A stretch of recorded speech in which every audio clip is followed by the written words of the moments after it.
Okay, this is how not to game jam with a full-time work and busy weekend. If you have been seeing my posts on Twitter, I'm currently experimenting on a local multiplayer game.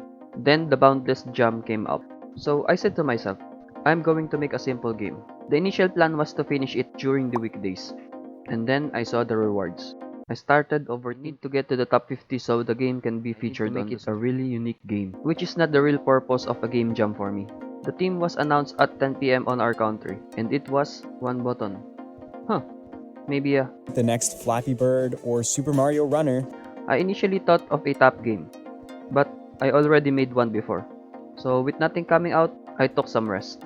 I tried to come up with a really brilliant game, a puzzle platformer where pressing a button controls the whole area. With that in mind, I took some rest and procrastinated the whole day.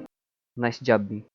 Day 2. Planning out how the game would be interesting. It never was for me. So I tried to look at the team announcement again, and there I heard, loud and clear. All of our games in the jam will be controlled using one singular button of your choosing. Technically, I'm not a person that panics a lot. I've wasted a day with a wrong idea. Day 2 was basically thinking of another game. Day 3 and 4, I had a clear idea and was working real hard on it.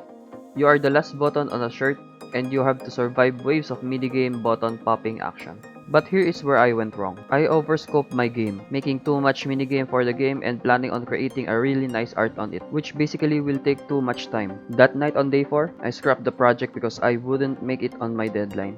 Day 5 was the last day for me to get working on the jam. I went back to what I was comfortable with, a platformer game, making the control only jump and simplifying the art, which took me roughly 6 hours to make, and I was completely happy on how it looked and played. And heck, I wasn't even worried if it will reach the top 50. If you want to try out the game, I will put a link in the description below. If I could leave you some lesson in this is, Game Jam is supposed to be an event for you to experiment, having fun making games, and discovering something new. That's the real reward here. Until then, have fun making games, and cheers!